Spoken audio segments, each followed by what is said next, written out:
চতুর্থ দফার নির্বাচন চলছে হুগলি জেলা জুড়ে। সকাল থেকেই ভোটের ময়দানে শ্রীরামপুর লোকসভার তৃণমূল প্রার্থী কল্যাণ বন্দ্যোপাধ্যায় সকাল থেকেই বিভিন্ন বুথে বুথে ঘুরে দেখছেন ভোট গ্রহণ পর্ব কোথাও কোনো সমস্যা হচ্ছে কিনা। এবারে ভোটের কাজের মধ্যেই দেখা গেল একদম অন্যরকম রূপে কল্যাণ বন্দ্যোপাধ্যায়কে। ভোট প্রক্রিয়ার ফাঁকে জাঙ্গিপাড়ার রাজবল্লভী মন্দিরে মায়ের কাছে গিয়ে পুজো দিলেন বিদায়ী সাংসদ কল্যাণ বন্দ্যোপাধ্যায়। এই বিষয়ে কল্যাণ বন্দ্যোপাধ্যায় তিনি বলেন, ঠাকুরের অত্যন্ত ভক্ত তিনি, বিশেষ করে কালী মা এবং দুর্গা মায়ের। বাড়িতে তিনি নিজে কালী পুজোও করেন। ঠাকুর দেবতাদের সবসময় বিশ্বাস রেখেছেন তিনি। তাই আজ ভোটের দিনেও মায়ের কাছে প্রার্থনা করতে পৌঁছে গেলেন কল্যাণ বন্দ্যোপাধ্যায়। সেখানে গিয়ে তিনি বলেন, মা কালী খুবই জাগ্রত, সেই কারণে মায়ের কাছে এসেছেন এবং ঠাকুরের কাছে প্রার্থনা করছেন তিনি, যাতে তাকে মা আরো বেশি করে শক্তি দেয়। আমি আসি মায়ের কাছে প্রণাম করি। আমি তো মা কালীর ভক্ত, মা দুর্গারও ভক্ত।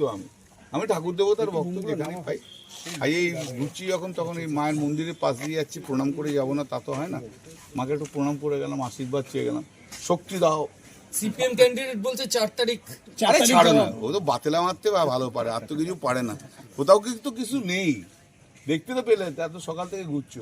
ওটা দুটো লোক কি ওটা আড়াইটা লোক রয়েছে, ওরা একটা বক্তৃতা দেয় না। কোথায় চলে যাবে না না, আমি শুনছি, আমাকে লোকজন বলছে, ওদেরই লোকজন আমাদের লোকজনকে কি বলছে। বলছে ও তো আলটিমেটলি ও তো জানে, ও আলটিমেটলি বলছে যে কেরালাতে নাকি সেটেল করবে। কেরালা কেন? সে খবর নাও না, আনন্দবাজার অনলাইন পড়েছ, যা বলার ও বলে দিয়েছি।